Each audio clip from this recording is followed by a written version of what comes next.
ఎట్టి పరిస్థితుల్లో రాజా ఈ 60 మందిలో ఒకరిని పెండ్లి చేసుకోవాలా? Our film Akkadamai Ikkadabai is streaming now on ETV Win app.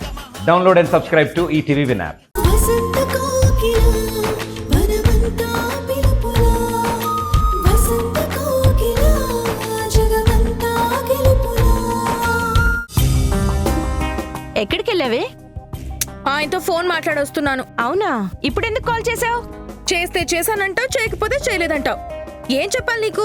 Sudden గా ఎందుకు చేసావో అది చెప్పు. ఎందుకంటే మాట్లాడాలనిపించింది. అంతకు మించి వేరే కారణాలేం లేవు. నా సంగతి సరే గాని మన ప్లాన్ ఎంతవరకు వచ్చింది? అత్త పర్సులో మా ఆయన ఫోటో మామయ్య ఎప్పుడు చూస్తాడు? అది మనకెలా తెలుస్తుంది?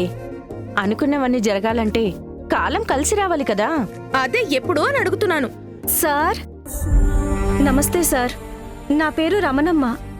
మీ ఆఫీసులో ఇంతకు ముందు పనిచేసిన గోపాలం భార్యని. గోపాలం అంటే డ్యూటీలో ఉండగా హార్ట్ అటాక్ వచ్చి చనిపోయాడు అతనే కదా? అవును సార్. లోపలికి రామ్మా. మ్, పద. మా ఆయన చనిపోయాక మీరు చేసిన సహాయం వల్లే నా కూతుర్ని చదివించుకుంటున్నాను. నిన్న కాలేజీకి వెళ్తూ యాక్సిడెంట్ అయిన నా కూతుర్ని హాస్పిటల్లో జాయిన్ చేశారు. ఆపరేషన్కి 50,000 అవుతుందని చెప్పారు. నేను కూడబెట్టిన డబ్బు 40,000 వరకు ఉంది. మీరొక 10,000 సహాయం చేసి దాని ప్రాణం నిలబెట్టండి సార్. మామయ్య ఏం చేస్తున్నా? ఆవిడ చెప్పింది వినిపించలేదా? విన్నాను కాబట్టి ఆగమన్నాను. ఇలాంటి వాళ్ళంతా డబ్బు కోసం ఎన్నెన్నో చెప్తారు. అవన్నీ గుడ్డిగా నమ్మేస్తే ఆఖరికి మోసపోయేది మనమే. కావేరి, ఆవిడ కన్నీళ్లు చూసి కూడా మోసం అని ఎలా అంటావు? ఆయన భర్త మన దగ్గర పని చేశారని చెప్తుంది కదా. భర్తల గురించి కథలు చెప్పడం, కన్నీళ్లు పెట్టడం కొంతమందికి వెన్నతో పెట్టిన విద్యత్త. ఊరికే నమ్మేస్తే నట్టింట మునిగేది మనమే. అమ్మా, నేనే మోసము చెయ్యట్లేదు. నేను చెప్పేది నిజం. కావాలంటే ఏకే హాస్పిటల్కి ఫోన్ చేసి మీరే అడగండి. ఇంకా నమ్మకం లేకపోతే నాతో రండమ్మా. చావు బ్రతుకుల మధ్యున్న నా కూతుర్ని చూపిస్తాను. నా భర్త చనిపోయాక కేవలం నా కూతుర్ని చూసుకుని బ్రతుకుతున్నాను. ఇప్పుడు అది కూడా దూరమైతే నేను బ్రతికే అనవసరం. దయచేసి నన్ను నమ్మండి. తెలిసిన వాళ్ళందరి దగ్గర చెయ్యి చాచి ఎక్కడా డబ్బులు పుట్టకపోయేసరికి మీరే దిక్కని ఇక్కడికి వచ్చాను. దయచేసి సాయం చెయ్యండి సార్. బాధపడకమ్మా, నేను నమ్ముతున్నాను. నీకు 10,000 కావాలంతే కదా?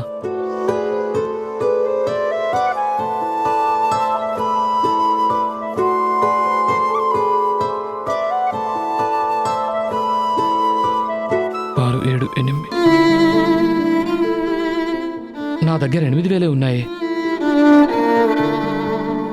తమ్ముడు, ఆ 2,000 సంధ్య దగ్గర ఉన్నాయేమో. నా పర్సులో ఉన్నాయండి, నేను వెళ్ళి తీసుకొస్తాను. సరే. సంధ్య, కడుపుతో ఉన్నదానివి నీకెందుకమ్మా శ్రమ? పైకి కిందికి ఎన్నిసార్లు తిరుగుతావు చెప్పు. కావేరి, అత్తయ్య గదిలోకెళ్ళి ఆ పర్స్ తీసుకురా. అలాగే అమ్మా.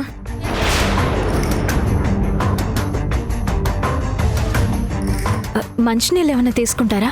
వద్దమ్మా. మామయ్య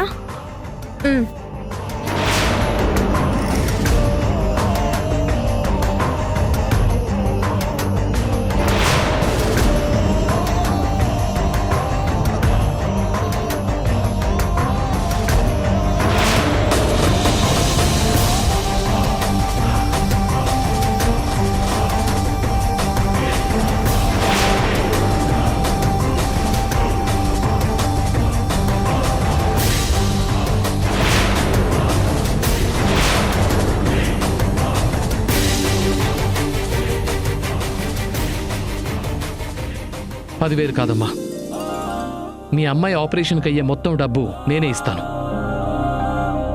నువ్వు డైరెక్ట్గా హాస్పిటల్కి వెళ్ళు. నేను మన మేనేజర్ని హాస్పిటల్కి పంపిస్తాను. అలాగే సార్, మీ మేలు ఈ జన్మలో మర్చిపోలేను. ఉంటాను సార్. అలాగే. అమ్మా, ఈ డబ్బులు ఖర్చులో కొంచెం. అలాగే సార్.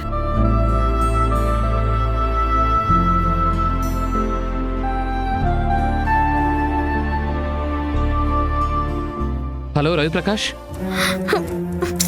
ఏంటమ్మా ఇలా జరిగింది? కావేరి, ఆకాష్ ఇప్పుడు చూడకపోయినా ఫోటో సంధ్య పర్సులోనే ఉంది కదా, తర్వాతైనా చూస్తాడు. మామయ్య కన్నా ముందు అత్త చూసి ఫోటో తీసేస్తే అప్పుడు ప్లాన్ మారుద్దాం. శతకోటి దరిద్రాలకి అనంతకోటి ఉపాయాలని.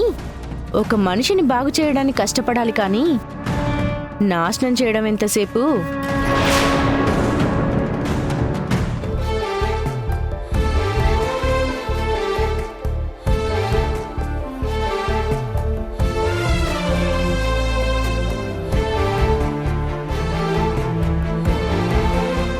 సడన్ గా కావేరి ఎందుకు కాల్ చేసింది? సంధ్య మీద ఇంకా కోపంతో మాట్లాడుతుందంటే తను ఇంటికి వచ్చినట్టు తెలిసిందా? నాతోనే ఇలా మాట్లాడుతుందంటే సంధ్యతో ఇంకా పెద్ద గొడవ పెట్టుకుందేమో.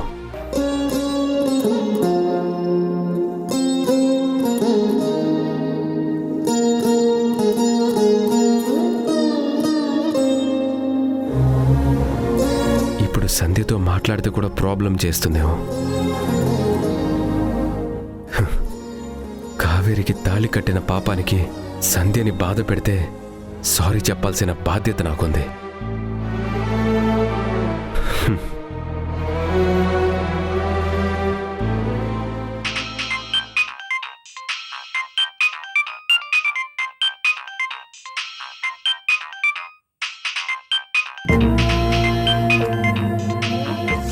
సూర్య వాళ్ళ ఇంటి నుండి.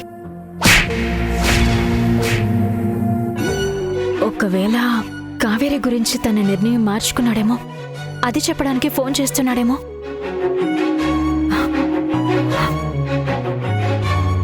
హలో సంధ్య, నువ్విక్కడికి వచ్చినట్టు ఆ ఇంట్లో ఎవరికైనా తెలిసిందా? ఎందుకలా అడుగుతున్నారు? ఇంతకు ముందే కావేరి ఫోన్ చేసి మాట్లాడింది.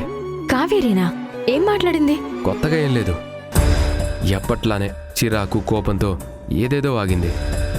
తనే ఫోన్ చేసింది కదా, నార్మల్గా మాట్లాడాలని ఎంత ప్రయత్నించినా కావేరి మాటల ముందు నా ఓపిక ప్రేమ చచ్చిపోయింది.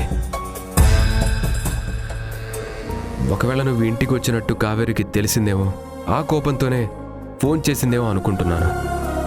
లేదండి, ఎవరికీ తెలీదు.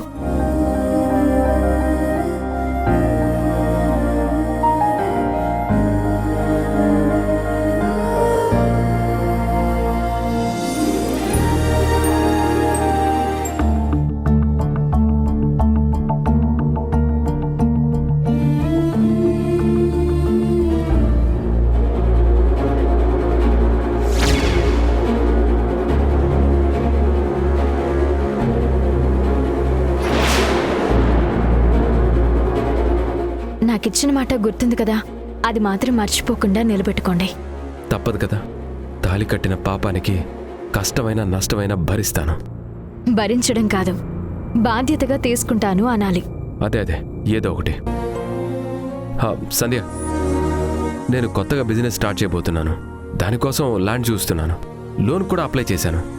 అంతా అనుకున్నట్టు జరిగి బిజినెస్ స్టార్ట్ అయితే కావేరిని ఇంటికి తీసుకొచ్చేస్తాను. సరే.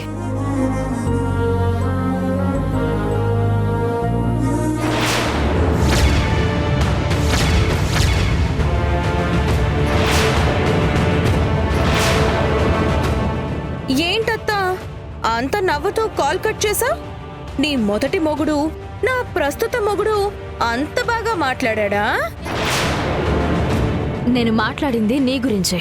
ఇదిగో, ఇలాగే నా పేరు తీసుకురావద్దని చెప్పాను, అయినా అర్థం కాదా నీకు?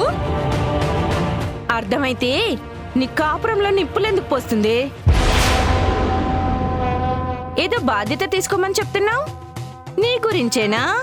అంటే మా అందరు కళ్ళు కప్పి ఏదైనా కొత్త ప్లాన్ వేస్తున్నావా? అమ్మా, ఏదో మాట ఇచ్చారు అని కూడా అంటుంది. ఆ డీలింగ్స్ ఏమై ఉంటాయో? సిగ్గు సిగ్గు, ఆ మాటలు ఆ పనులు మరీ ఇంత దిగజారిపోతాయి అనుకోలేదు.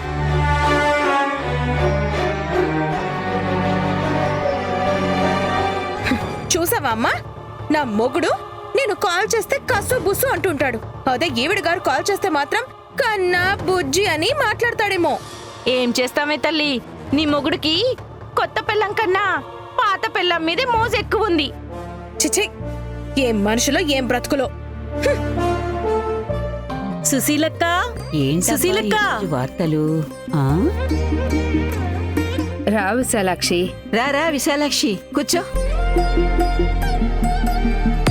పేరుకు మాత్రం విశాలాక్షివి, కానీ మనిషివి మరీ నల్ల పొసవైపోయావు.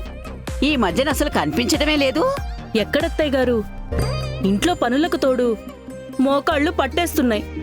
కూర్చొనివ్వడం లేదు, నిలబడనివ్వడం లేదు. అందరూ మా అక్కలాగా చెంగు చెంగని గెంతలేరు కదా. మా అమ్మకి దిష్టి పెట్టే బదులు నువ్వు కూడా ఇంట్లోనే ఉండి రెస్ట్ తీసుకోవచ్చు కదా పిన్ని. అటు ఇటు తిరిగి అలసిపోవడం ఎందుకో. అలుపేముందే తల్లి, మీరెలాగూ పెళ్లి పిలుపులకి రావడం లేదని నేనే వచ్చాను. నువ్వు చెప్పక్క, మన జ్యోతి పెళ్లి పనులు ఎంతవరకు వచ్చాయి? నువ్వు బావగారు ఏమైనా శ్రద్ధ తీసుకుంటున్నారా? జ్యోతి, పిన్నికి టీ తీసుకునిరా. సరే అమ్మా. శ్రద్ధ తీసుకోకుండా ఎలా ఉంటాం? మీ బావగారైతే ప్రతిరోజు ఏదో ఒక రకంగా బ్రోకర్ దగ్గరకు వెళ్తున్నారు. ఆ అమ్మాయి సంబంధం గురించి మాట్లాడుతున్నారు. పెళ్లి చూపులకి బాగానే వస్తున్నారే, వచ్చిన తర్వాతే చిత్ర విచిత్రంగా మాట్లాడుతున్నారు. అంటే ఏమంటున్నారత్తయ్య? ఏం చెప్పనే తల్లి, మగ విధవై పుడితే చాలు వాడేదో బంగారు గనిలాగా పెళ్లి చేసుకోపోయే పిల్లని సంతలో పశువులా చూస్తున్నారు. నోటికొచ్చింది వాగుతున్నారు. అరే, మొన్నటికి మొన్న ఒక విధవ 15 లక్షలిచ్చి అమెరికా పంపిస్తేనే పెళ్లి చేసుకుంటాను అన్నాడు. అయ్యో రామా. నిన్నటికి నిన్న ఇంకో ఇంగితం లేని సన్నాసి జ్యోతిని పెళ్లి చూపులు చూడ్డానికొచ్చి దీప నచ్చింది, దాన్నే పెళ్లి చేసుకుంటాను అంటాడు. చిచి, వేధవ మొహాలు, తలుచుకుంటేనే వికారం వస్తుంది. రకరకాల మనుషులు, రకరకాల బుద్ధుల వాళ్ళు. అలాంటి వాళ్ళ గురించి ముందే తెలిసినందుకు మనం సంతోషపడాలి. అది నిజమేలే. టీ తీసుకో పిన్ని. మన జ్యోతి పెళ్లి తొందరగా జరగాలంటే మానవ ప్రయత్నంతో పాటు దేవుని ఆశీర్వాదం కూడా అవసరం అనిపిస్తుంది. మన జ్యోతితో పూజలు, వ్రతాలు చేయిస్తున్నావా అక్క? అన్నీ చేయిస్తున్నాను. ఊర్లో ఉన్న గుడులన్నీ తిప్పాను. ఎవరు ఏం పూజ చెప్పినా చేయించాను. ముడుపులు కట్టించాను. కనిపించిన ప్రతి దేవుడికి మొక్కుకున్నాను. కానీ ఏ దేవుడు మా మీద అనుగ్రహం చూపించడం లేదు. నా కూతురికి పెళ్లి యోగం ఎప్పుడో తెలియడం లేదు. అబ్బా అమ్మ చాలు. మీరు మాట్లాడడానికి నా పెళ్లి తప్ప వేరే ఏం లేదా? దయచేసి టాపిక్ మార్చండి, వినలేకపోతున్నాను. అసలు నేనొచ్చిందే నీకోసం. ఇదే మాట్లాడతాను. జ్యోతి, నువ్వు కూడా వినాల్సిందే. మా తోడికోడలు వాళ్ళు కొత్తగా సిటీకొచ్చారని చెప్పాను కదా. అవును, కిందటి నెల ఆ అమ్మాయి పెళ్లి అయిపోయింది కదా. అవునండి, ఆ అమ్మాయి కూడా మన జ్యోతిలానే 25 ఏళ్లు దాటినా పెళ్లి సంబంధాలు కుదరట్లేదు. నువ్వు చెప్పినట్టే ఆవిడ కూతురుతో కూడా అన్ని పూజలు చేయించింది, అయినా ఫలితం దక్కలేదు. మరి ఆ సంబంధం ఎలా కుదిరింది? అమ్మవారి మహత్యం వల్ల. ఆ,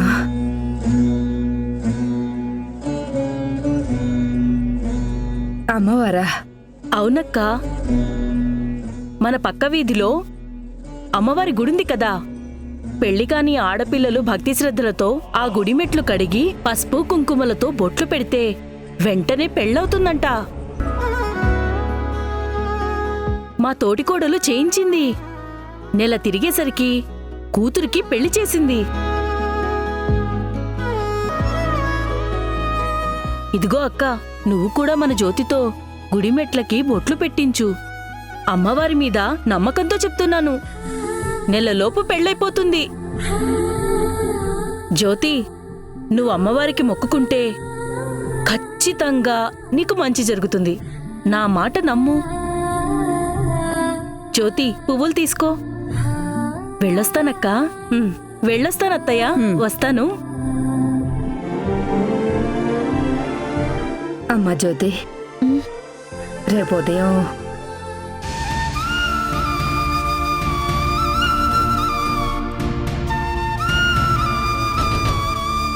సుశీల, మనం ఒప్పిద్దాం లేవే, నువ్వు కంగారు పడకు.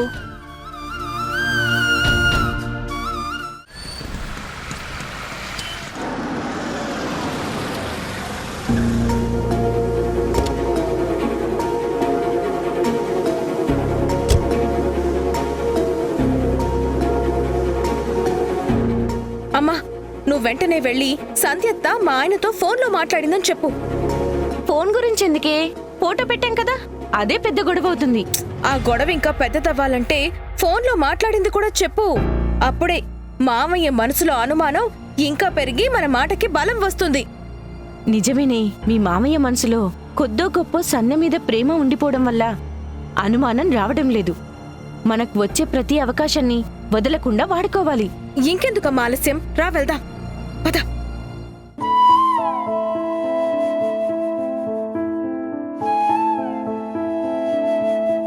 ఉదయం నుంచి ఇంట్లోనే ఉన్నావా? ఏదో ఒకసారి మీకు చెప్పకుండా వెళ్ళాను. ఇంకెప్పుడు అలా జరగదని మాట ఇచ్చాను. అయినా సరే ఎందుకు అనుమానపడుతున్నారు? అనుమానం నీ క్యారెక్టర్ గురించి కాదు, నీ జాలి గుండె గురించి, సహాయం చేసే నీ తత్వం గురించి. లేదండి, మీ తర్వాతే ఎవరైనా, మీ మాట తర్వాతే ఏదైనా. ఇవన్నీ నువ్వు చెప్పడం కాదు, నేను నమ్మాలి. నీకెన్నిసార్లు ఫోన్ చేశానో తెలుసా? కనీసం మిస్డ్ కాల్ చూసైనా తిరిగి కాల్ చేయాలన్న జ్ఞానం లేదా? అంటే అది సారీ అండి. ఈ సారీ చెప్పడం మాత్రం బాగా వచ్చు. వెళ్ళు.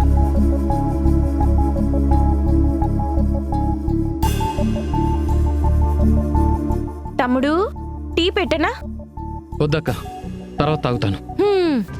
ఎన్నో సమస్యలతో ఆఫీస్లో అలసిపోయి వచ్చిన భర్తకి చిరాకు తెప్పించడం సంధ్యకొచ్చినంత గొప్పగా ఎవ్వరికీ రాదు. ఇప్పుడు ఏమైందక్క? ఏమైందా? ఏం జరిగినా ఇలా వెర్రిబాగులోళ్ళ అడుగుతుంటే ఏం చెప్పను నీకు? ఆ అత్త నీ ఫోన్ని కూడా పట్టించుకోకుండా ఎవరితో మాట్లాడుతుందో తెలుసా మామయ్య? ఎవరితో? ఇంకెవరు? నా తాజా మొగుడు, అత్తకి మాజీ మొగుడు. మా ఆయన అత్తకి ఫోన్ చేశాడో, అత్తే ఎవరూ లేరని ఆయనకి ఫోన్ చేసిందో తెలీదు కానీ ఇద్దరు చాలాసేపు మాట్లాడుకున్నారు. ఆ మాటలు కూడా చాలా సరదాగా, నవ్వుతూ ఏదో సొంత మనిషితో ఎలా మాట్లాడతారో అలా ఉంది. వినడానికి నీకు ఎంత కష్టంగా ఉందో చూడ్డానికి మాకు రెట్టింపు కష్టంగా ఉంది. మీరు సూర్య మాట్లాడడం విన్నారా? సూర్య గొంతు మీకు వినిపించిందా? లేదు మామయ్య, కానీ ఖచ్చితంగా మా ఆయనే అని తెలుసు. ఎలా తెలుసు? ఇంకెప్పుడు ఆధారం లేని మాటలు మాట్లాడకండి. నీకు ఆధారాలు కావాలి అంతే కదా? ఇప్పుడే సంధ్య ఫోన్ తీసి నువ్వు ఫోన్ చేసిన టైంకి ఎవరితో మాట్లాడుతుందో చూడు. ఎవరి మాట నిజమో ఏది నిందో నీకే అర్థమవుతుంది. నిప్పులాంటి నిజం బయటపడితేనే కానీ మీ మామయ్యకి మన మీద నమ్మకం పుట్టేలా లేదు. నువ్వు పదవే.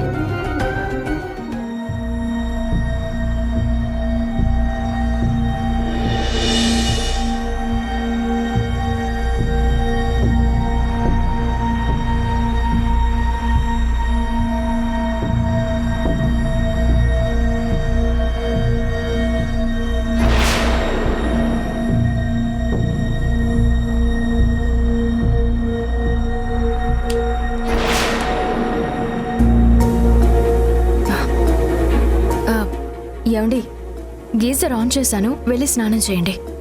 నేను చేస్తాను గాని నువ్వు వెళ్ళి కాఫీ తీసుకొనిరా. అలాగేనండి.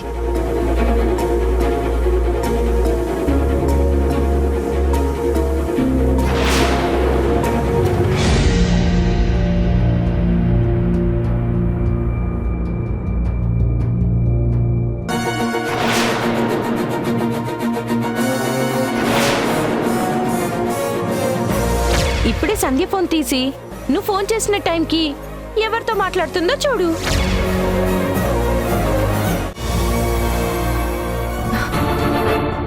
మీరింకా స్నానం చేయలేదా? నేను కాల్ చేసినప్పుడు నువ్వు సూర్యతో మాట్లాడుతున్నావా? అవునండి, మరి ఇందాక అడిగినప్పుడు ఎందుకు చెప్పలేదు? అంటే నాకు చెప్పకుండా దాయాలనుకున్నావా? అయ్యో లేదండి, మీ దగ్గర దాయాల్సిన అవసరం నాకే ఉంది. వదిన గారు కావేరి నా మీద కోపంగా ఉన్నారు కదా అని అప్పుడు చెప్పలేదు. ఆ మనిషికి ఇంటికి ఎటువంటి సంబంధం ఉండకూడదని చెప్పాను కదా. అయినా సరే ఫోన్ చేయాల్సిన అవసరం ఏమొచ్చింది? మీరు నన్ను అనుమానిస్తున్నారా?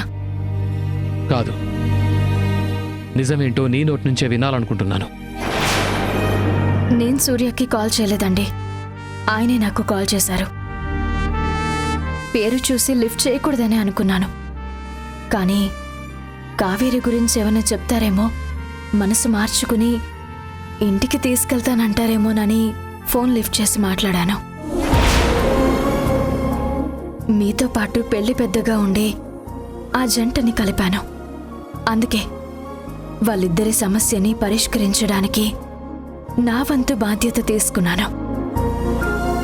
మీరు చూపించే ప్రేమని ఎలా మర్చిపోలేనో, కోపంతో కొట్టిన చెంపదెబ్బని కూడా ఎప్పటికీ మర్చిపోలేనండి. మీరన్న మాటని కాదంటే ఏమవుతుందో ఆ బాధ, భయం ఎప్పుడూ గుర్తు చేస్తూనే ఉంటాయి. బాత్రూమ్ నుండి బయటకు వచ్చేసరికి మీరు నా ఫోన్ చూస్తున్నప్పుడే అనుమానం వచ్చింది. కానీ మీరు కూడా నా ఫోన్ చెక్ చేస్తారని నేను అస్సలు ఊహించలేదండి. మీరు ఫోన్ చూశారు కాబట్టి నేనిప్పుడు నిజం చెప్పడం లేదు. కాఫీ ఇస్తున్నప్పుడే ఈ విషయం గురించి మాట్లాడాలనుకున్నాను. నా మీద ప్రేమ, నమ్మకం కన్నా మీ అక్క, మేనకోడలు చెప్పిన మాటలకే విలువిస్తారనుకోలేదు. మీరు నా మెడలో తాళి కట్టిన మరుక్షణమే సూర్యతో ఉన్న బంధాన్ని, ప్రేమని మర్చిపోయాను. ఆ జ్ఞాపకాల నుండి దూరంగా మీరే జీవితంగా బ్రతుకుతున్నాను. నాకు సూర్యకి మధ్య ఉన్నది కేవలం పవిత్రమైన స్నేహబంధం ఉందని మీరే కావేరికి ఎన్నోసార్లు చెప్పారు. అలాంటిది ఈరోజు ఇలా డౌట్ పడడం, నా కడుపులో పెరుగుతున్నా మన బిడ్డ మీద ఒట్టేసి చెప్తున్నాను, నా మనసులో మీరు తప్ప ఎవరూ లేరు. మీరు లేకుండా నేను బ్రతకలేను. కన్నీటితో చెప్తున్నాను, ఇది అబద్ధం మాత్రం కాదండి. మీకోసం కొట్టుకుంటున్నా ఈ గుండె అంత నిజం.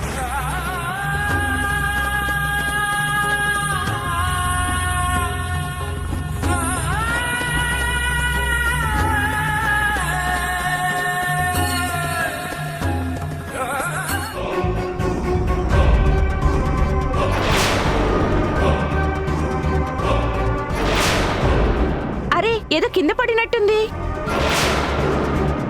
ఏంటిది? సూర్య ఫోటో చూడు తమ్ముడు.